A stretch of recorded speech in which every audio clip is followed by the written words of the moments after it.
Hey guys, good morning. कैसे हैं आप सब? उम्मीद अच्छे होंगे, मस्त होंगे, बिंदास होंगे और सब अपने अपने काम में व्यस्त होंगे। तो उस व्यस्तता से टाइम निकालिए और सुनिए हमारी स्टोरी दिल की जिद अरेंज मैरिज पार्ट 46। सीधी स्टोरी से शुरू करते हैं, इधर उधर की बकवास नहीं। लास्ट पार्ट में आपने सुना था कि मान्या के हॉस्पिटल में कोई मिलने आया था। कौन था, क्या था, वो स्टोरी के आगे पता चलेगा। लेकिन मान्या को एहसास हुआ था कि ये शायद रूरू है। हाँ, क्योंकि उसकी आंखों की बूंदें उसके हाथों पे पड़ी थी और वो उस चीज़ के लिए जब बाहर निकली तो बाहर कॉरिडोर पूरा खाली था, सुनसान था। और जब अपने आपको हॉस्पिटल में देखा तो बस वो वहाँ से निकल चुकी थी, चुपचाप उस रास्ते पे निकल चुकी थी जहाँ उसे कुछ पता ही नहीं था कहाँ जाना है। मान्या एक नाम हुआ करता था, आज वो पैदल सुनसान रास्ते पे ऐसे चल रहा है जिससे कोई अजनबी क्यों चल रहा हो। लेकिन हमारी मान्या के जो चलना था वो अपने घर की तरफ बढ़ रही थी। उसे अपने घर तक पहुंचना था। कहते हैं ना, जब एक बड़ा हस्ती पैदल चलता है तो उसकी रुतबा अलग होता है। कोई उसे पहचान नहीं रहा है। बाल खुले हुए थे, हाथ में एक बैग था, शायद वो अभी भी उसके हाथ में था और वही लिए बस वो चल रही थी। रोड की लाइटें जल रही थी, सड़क बिल्कुल सुनसान था, एक डरावना सा माहौल पैदा कर रहा था। लेकिन मान्या इन सबसे घबरा नहीं, बस वो चल रही थी। उसकी आंखों में दर्द था, दिल में एक अजीब सी टीस हो रही थी कि क्यों क्यों उसने अपनी बहन का ध्यान रखा। क्यों उसके साथ ऐसा हुआ, क्यों उसने ऐसा होने दिया। क्योंकि जब तक इंसान अपने मन से ये सब चीज़ें होने देता है तभी ये सारी चीज़ें होती हैं, अदरवाइज नहीं। मान्या के कदम धीरे धीरे अब बहुत भारी हो रहे थे। जैसे जितना वो पास आती जा रही थी अपने घर के पास, उतना ही उसके कदम उठने में ही बहुत भारी हो रहे थे, जैसे कदमों को बढ़ाना नामुमकिन सा हो गया हो। लेकिन हिम्मत जुटा के जब वो आखिरकार अपने घर के पास पहुंचती है, उसके दिल की धड़कनें बहुत फास्ट हो जाती हैं। वो बाहर खड़ी ही बस कुछ चीज़ों का उसको फ्लैशबैक हो रहा था। कैसे कैसे जब वो आई थी लंदन से यहाँ, कितना भव्य स्वागत हो रहा था। उसकी माँ, उसकी बहन कितने खुश थे। आज वही घर, वही दीवार, सब कुछ है, लेकिन नहीं है तो वो लोग नहीं है जो स्वागत के लिए खड़े थे। वो इंसान नहीं है जिससे मान्या के आने पे खुशी हो रही थी। न चाहकर भी मान्या की आंखों से आंसू गिर ही आते हैं। अब रात में कहेगा तो सब लोग सो ही रहे होंगे, ऐसा तो है नहीं कि सब जग रहे होंगे। हाँ, मान्या धीरे धीरे घर के पास जब आ चुकी, उसकी हिम्मत ही नहीं बची। धीरे से उसने गेट के खोलना शुरू किया। लेकिन अब घर वो नहीं कि हर वक्त खुला रहता था, कोई भी आ सकता था। घर बंद था। उसने बगल में बेल बजाई, लेकिन कोई नहीं। रात के करीब बहुत बाहर, गेट के बाहर ही बैठने की जगह जो वो था, गार्डन टाइप में, वहाँ था। मान्या वहाँ बैठती है। लेकिन कुछ थोड़ी देर बाद एक सर्वेंट आता है, गेट खोलता है। ओल्ड था शायद। और जैसे उसने जब गेट खोला, इधर उधर देखा, कोई नहीं था। लेकिन गार्डन पे जब देखा, वो आया और कौन हो तुम। लेकिन जब वो मान्या मुड़ी पीछे और जैसे उसने मान्या को देखा, एक पल के लिए जम गया, आंखें फैल गई। बिटिया, बस इतना ही। उसकी आवाज़ कांप उठी। वो तुरंत उसके पास आया। मान्या की हालत, बिखरे बाल, थका चेहरा, कमजोर शरीर। भाई साहब, ये सब देख के आंखें भर आई। ये क्या हालत बना ली अपनी। उसकी आवाज़ में दर्द था। मान्या कुछ नहीं बोल रही थी, बस उसे देख रही थी। सरवर ने धीरे से आइए, अंदर आइए। बहुत अपनापन था उस आवाज़ में। मान्या धीरे धीरे, काका आप पहचान लिए। बेटा, किसी नहीं पहचानेंगे, पूरी ज़िंदगी तुम्हारे यहाँ नाकाम किया है और तुमको ही नहीं पहचानेंगे। काका, हमें माफ़ कर दीजिए। बेटा, हमें हमसे माफ़ी किस चीज़ की मांग रहे हो। जो हुआ वो बहुत बुरा हुआ। मालकिन नहीं रही, छोटी बिटिया नहीं रही, और आप भी पता नहीं कहाँ गायब हो गए। घर की जो हालत, वो न जाने क्यों काका को हक कर लेती है। शायद उसकी फैमिली में अब वही एक दो लोग बचे हैं जो उसके पुराने हैं, जो उसको बचपन से पाले हैं। उनके चाचा की आंखों में भी आंसू आ जाते हैं। हर कोने उसे अतीत को याद दिला रहा था, लेकिन वो अचानक रुकी, आंखें बंद की। सब कुछ अभी भी वही है, लेकिन कुछ बदल चुका है। वहाँ का शासक, यानी जो उस रूम में, उस मकान पे था।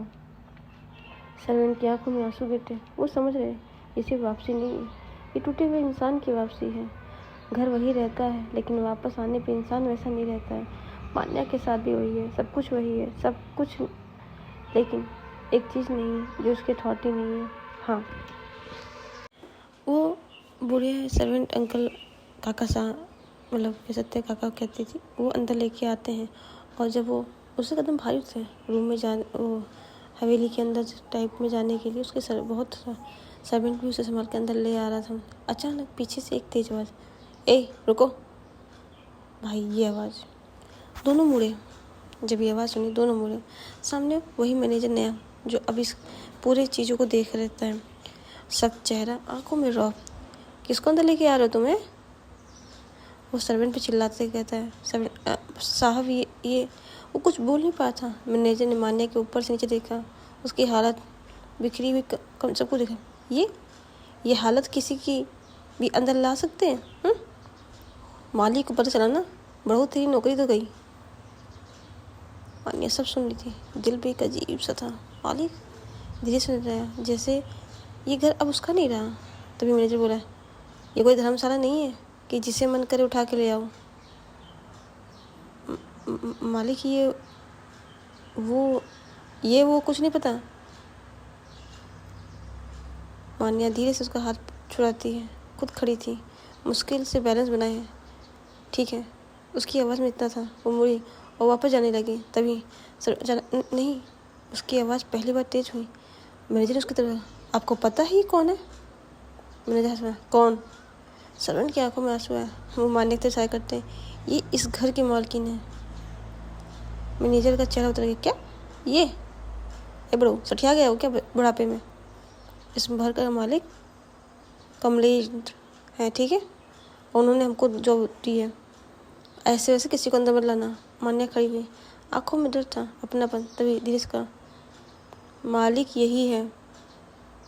ये सब मैनेजर को अच्छा नहीं लगा। क्या बड़ो, तेरे को अपनी नौकरी नहीं पा रही है? और वो जैसे ही उसके सर्वेंट के पास जा था, मान्या आती, जवान संभाल के बात करो और कोशिश भी मत करना कि इनको हाथ लगाएं, नहीं तो ये जो तुम अभी रौब दिखा रहे हो ना, ये कहीं दिखाने लायक नहीं रहोगे।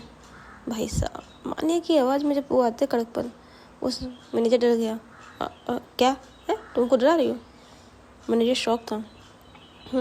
तभी मैं कुछ बोल नहीं रही, उसका मतलब ये नहीं कि तुम सर पे चढ़ोगे और कह देना अपने उस आदमी से कि मकान पे रहने से मतलब ये मकान के मालिक बन जाना नहीं होता है, उसको संभालना भी पड़ता है। और देखती हूँ कैसे नहीं तुम हटते हो यहाँ से। हाँ, ये सब करके वो मान्या अब वहाँ नहीं रुकती है, वो वहाँ से जाके होटल में जाती है। I know your hotel. जी हाँ, वो उसी होटल में जाती है जहाँ पे वो सब रीवा के साथ शुरू हुआ था स्टोरी। अब कहानी में आती है कि क्या अंजलि की स्टोरी, बहुत लोगों ने कमेंट किया क्या अंजलि की स्टोरी फेक थी? गाइस, अब पता चलेगा अंजलि की स्टोरी फेक थी, ये रियल थी। जी हाँ, मान्या उस घर से तो निकल चुकी थी। मान्या उस घर से निकल चुकी। उस सर्वेंट ने रोकने की कोशिश तो की थी, लेकिन मान्या ने उससे कहा, काका आप यहाँ देखो, बहुत जल्द मैं खुद इन सबको निकाल के आऊँगी, तब तक ध्यान रखिएगा। ये कहते हुए वो वहाँ से जा चुकी थी। बिना सोचे वो उसी होटल पहुँच गई, उस जगह जहाँ से सब कुछ बदला था। हाँ, जहाँ से सब कुछ बदला था, या कह सके जहाँ से वो रीवा से मिली थी। रिसेप्शनिस्ट ने उससे पहचान लिया, मैम आपकी बुकिंग ऑलरेडी है। मान्या बस हल्का सा सर हिलाया, उसे पता है ये बुकिंग कब थी, क्या है। वो धीरे धीरे कॉरिडोर से गुजरती, रूम नंबर 201 के सामने रुकी। वही दरवाज़ा, वही यादें। उसने अपने हाथ अपने डोर हैंडल तक ले गई, लेकिन वो रुक गई। ये पहली बार नहीं। उसकी आवाज़ काँप रही थी। उसे याद आया वो टकराना, वो ऑकवर्ड मोमेंट और वो अनकहा कनेक्शन रीवा के साथ। उसकी आंखें भर गईं, काश सब वही रुक जाता। उसने धीरे से हाथ पीछे खींचा और उस रूम में नहीं गई। जी हाँ, वो पास वाले दूसरे रूम में चली गई। दरवाज़ा खोला, अंदर गई, और जैसे ही अंदर गई उसकी ताकत जैसे लग रहा बिल्कुल ख़त्म। वो बेड पर सीधे गिर गई, आंखें बंद करते ही गिल्ट उसको सताने लगा कि उसने क्यों किया रीवा के साथ ऐसा, क्यों आखिर। लेकिन वो रूम खाली नहीं था। जी हाँ, वो रूम खाली नहीं था। पर्दे के पीछे कोई खड़ा था। हाँ, धीरे धीरे जब मान्या नींद के आगोश में जा रही थी, वो बाहर आया। सॉफ्ट लाइट में उसका चेहरा देखने पे, चेहरा एक लड़की का था। मान्या को तो भी पता ही नहीं था कि वो अकेली नहीं है। हाँ, उसके चेहरे से देख रही थी उसे, उसकी हालत, उसका दर्द, उसकी आंखों में भी कुछ था जिसे वो पहले से सब जानती हूँ। उसने फैन ली तो वापस आ गई, बस इतना ही। मान्या बेड पे थी, टूटी हुई। पीछे कोई खड़ा था, मिस्ट्री गर्ल। कौन था? कुछ मुलाकातें किस्मत से नहीं, कुछ छिपे पन्ने का इशारा होता है। जी हाँ, आखिर कौन था ये जो थी, जो उस रूम में पहले से थी? क्या उसे पता था कि मान्या यहाँ आएगी? ये सब चाल थी? हाँ, क्या ये सब चाल थी? तो हाँ, ये चाल है, ये सच्ची हकीकत है। इधर दूसरी तरफ रेणुका अपने ऑफिस में, रात का समय था। फाइल्स, डॉक्यूमेंट, लैपटॉप की स्क्रीन, सब कुछ खुला हुआ था।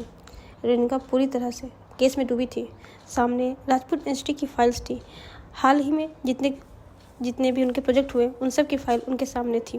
हाँ, क्योंकि जो लीगल हायर्स लगाया, देखिए केस ऐसा था कि रेणुका ने केस फाइल किया था राजपूत इंडस्ट्री के जो अभी न्यू ओनर हैं उनके ऊपर, ना कि मान्या के ऊपर। ठीक है, अब बात यह है कि जो यहाँ इंडिया की कंपनी है राजपूत इंडस्ट्री, उसकी जो मालकिन थी वो सविता जी थी। सविता जी के बाद आशी थी। आशी अभी माइनर थी, तो माइनर की वजह से उनका लीगल हायर वो बने जो उनके गार्जियन थे, और गार्जियन बने उनके चाचा जी, यानी कि बोलने वाले चाचा जी। वो भी इस कंपनी में काम करते थे। तो उन्होंने धीरे धीरे सारी चीज़ आरसीए से सिग्नेचर करके अथॉरिटी अपने नाम ले ली और इनलीगल काम करने लगे, ताकि ये इंडस्ट्री क्या हो जाए, डूब जाए। अब क्योंकि लीगल हायर उनके पास है, तो अभी उन पर केस ये किया गया कि जो उन्होंने प्रोजेक्ट अभी लिए हैं सारे, हाँ नाम खराब होगा राजपूत इंडस्ट्री का, लेकिन राजपूत इंडस्ट्री का जब ये चीज़ डाउन होगी तो उनके जो असली ऑनर है वो लोगों के ऊपर केस होगा अभी, और फिर हमारी जो मान्य अपने सफाई में रखेगी, फिर वो केस ऐसे चलेगा। ये नहीं है कि इसमें वो हुआ है, और अगर कुछ ऐसा होता है तो मान्या और हमारी रेणुका आमने सामने होंगी, क्योंकि मान्या की ही कंपनी है।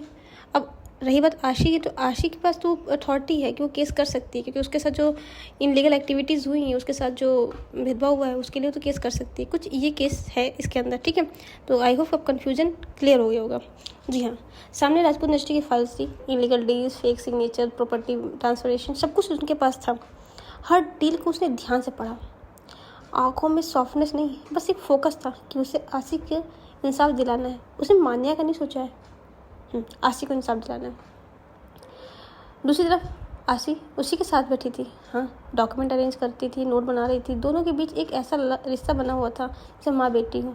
आशी कभी कभी उसे देखती जैसे उसे खोने का डर, हाँ खोने तभी, क्योंकि अब इतने दिनों बाद उसकी भाभी मिली, 1 साल बाद, तो जाहिर सी बात है। कुछ देर खामोश के बाद आशी धीरे से बोलती, भाभी।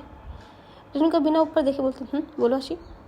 आशी थोड़ा झिझक रही थी, फिर हिम्मत करके पूछती है, क्या आप दी को माफ़ी देंगी कभी? भाई, ये सुनते ही रेणुका का पेन रुक जाता है। हाँ, पेन वहीं ठहर गया। कमरे में एक अलग सन्नाटा। उसने धीरे से सिर उठाया, फिर आशी की तरफ देखा। आज उसकी आंखों में कई इमोशन थे, डर था, गुस्सा था, और कहीं ना कहीं प्यार तो था ही। रेणुका ने गहरी सांस ली। माफ़ करना इतना आसान नहीं होता आशी। शायद मैं माफ़ कर दूं, लेकिन ये दिल। उसकी आवाज़ हो रही थी, लेकिन अंदर तूफान। उसने सिर्फ मुझे नहीं, खुद को भी खो दिया। लेकिन वो सच में बदल गई है कि नहीं, ये मुझे नहीं पता। क्या पता पिछली बार की तरह इस बार वो और ज़ोर से वार करे तो मैं जी भी नहीं पाऊँगी कुछ सेकंड फिर। और अगर वो सच में बदल गई है तो शायद एक दिन। उसकी अधूरी बात थी। आशी मुस्कुराए, आंखों में आंसू थे। तभी आशी आती है, नहीं भाभी, ऐसा कुछ नहीं है। दी आपके साथ रहे ना रहे, मैं हमेशा आपके साथ रहूँगी। प्लीज़ आप उदास मत होइए, सॉरी फॉर दिस, मैंने पूछा। आशी उसे हक कर लेती है। रेणुका की आँखें थोड़ी सी नम थी।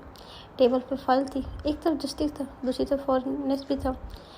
रेणुका के दिल बड़ा अजीब सा था। क्या वो फैसला लेगी? क्या वो माफ़ करेगी? ये सब तो हम जानेंगे आगे, कहानी के अंदर चलते हैं। जी हाँ, अब रात ऐसे ही कट गई। दोनों अपनी अपनी जगहों पे थे, दोनों ही दर्द में थे, दोनों एक दूसरे के। लेकिन कहते हैं ना, एक कोई अभी भी सामने नहीं था। मान्या जो सो चुकी थी उठी, बैठी थी बेड पे, अभी भी कमज़ोर कंफ्यूज थी। लेकिन तभी पीछे से एक आवाज़ आती है, कैसी हो भाई? रूम बंद है, मान्या अकेले है। फिर ये आवाज़ वो कहाँ से आएगी? वो घबरा चुकी, चौंक कर मुड़ती। पीछे वो लड़की खड़ी है, साड़ी लुक में थी, ओपन हेयर थे, गले में मंगलसूत्र था, हाथ में चूड़े थे, माथ में कह सकते हैं मांग भी था। मान्या की तो आंखें फैल तुम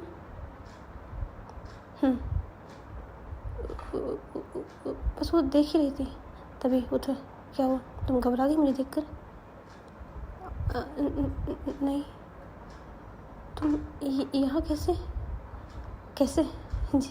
जैसे तुमने मुझे यहाँ से भेज दिया था। क्या मजाक? मैंने कहाँ भेजा? अच्छा, भूल गई क्या? अब वो अंजलि थी। जी हाँ, अंजलि। हाँ अंजलि, याद है कि भूल गई? लेकिन तुम वो धीरे धीरे और सामने आ गई, आंखों में एक अजीब सा काम था। हाँ मैं अंजलि। भाई साहब, मान्या फुल्ली कंफ्यूज। वो अपने आप को मारती है, कहीं वो सपना तो नहीं देख रही? तभी तुम यहाँ क्या कर रही हो? तुम्हारा इंतज़ार। वादा किया था ना तुमने कि जब भी आऊँगी मेरा इंतज़ार करना। अब मान्या का दिल भाई बहुत तेज़ से धड़कने लगा। अंजलि सी, तुम्हें लगता है ये सब एक्सीडेंट है? मान्या चुप। अंजलि और पास आई, उसके इतने करीब आ गई कि दोनों की सांसें एक दूसरे में टकरा रही थी। तभी अंजलि कहती है, मैं कब से तुमसे मिलने की कोशिश कर रही हूँ, पता है? 5-6 साल महीने होता है, तब से मैं तुमको ढूंढ रही हूँ।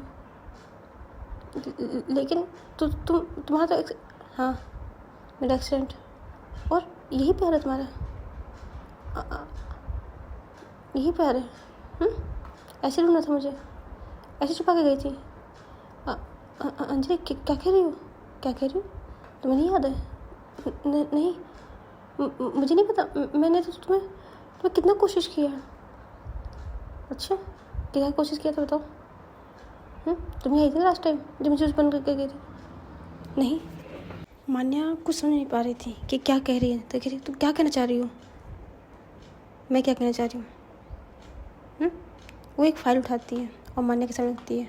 उसमें कुछ था, हाँ कुछ चीज़ें थी जहाँ पे साफ दिख रहा था मान्या ने ही अंजलि का एक्शन करवाया। जहाँ पे कुछ लोग बैठे हुए थे और वहाँ पे बात चली थी, मान्या भी वहाँ पे थी और उसके एक वीडियो कैसेट भी थी।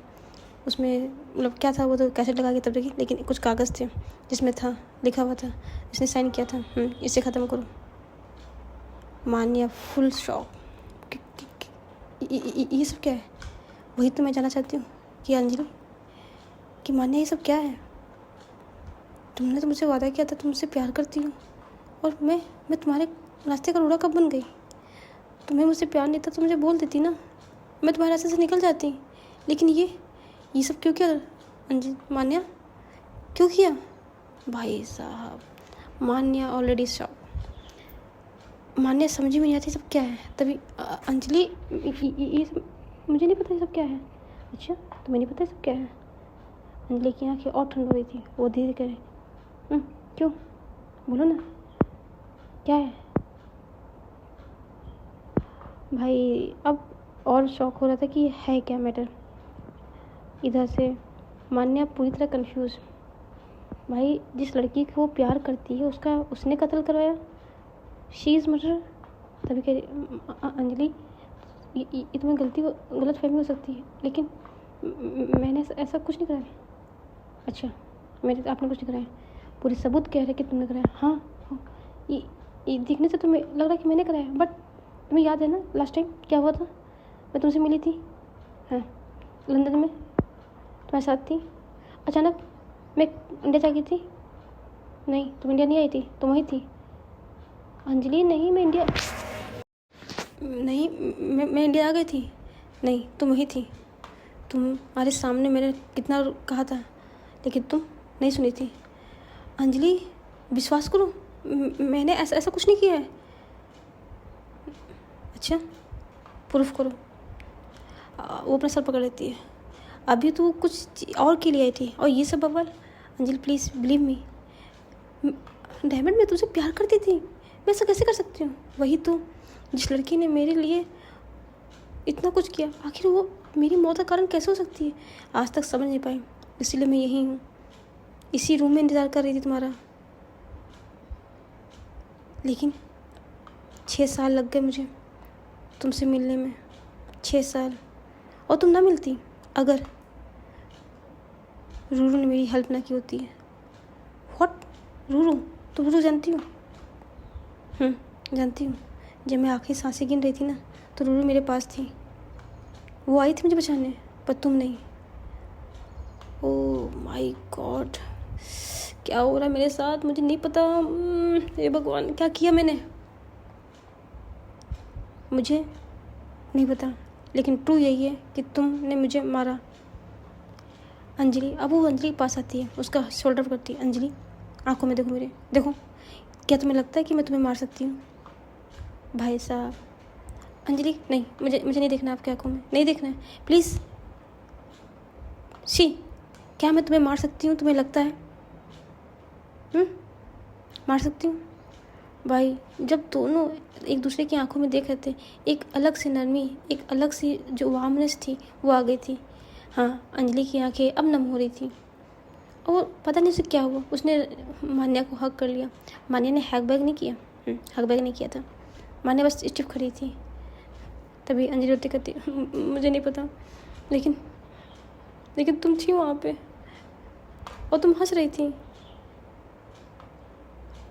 तभी कहती, मान्या शांत, रोना नहीं, प्लीज़ रो मत। हम मिलकर कुछ करेंगे ना सॉल्व, आखिर ये क्या था। लेकिन पहले मैं जिस लिए आई हूँ उससे कर लूँ प्लीज़। तुम मैं यहीं रहती हूँ, इसी होटल में।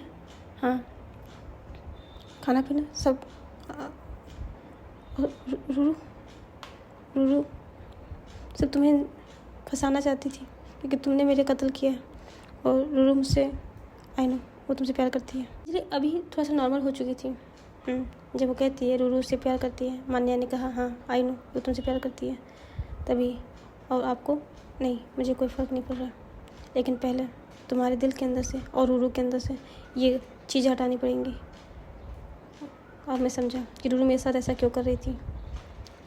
तभी वो कहती है, उसने तो तुम्हें बताया था, लेकिन तुमको भी विश्वास नहीं था। लेकिन मैंने तुम्हारा कत्ल नहीं किया है। ओके ठीक है, हम इस सोल्यूशन को कर लेंगे, लेकिन उससे पहले एक नई मुसीबत जो तुम्हारे पास है वो करो। क्या तुम्हारा केस पता चला? उसी के लिए तो आई हूँ। पर तुम्हें कैसे पता चला? मुझे रूरू ने बताया सब कुछ। और वो मुझे फ़ोन पे कॉल करती है, और वो नेक्स्ट 2 दिन में यहाँ आने वाली है।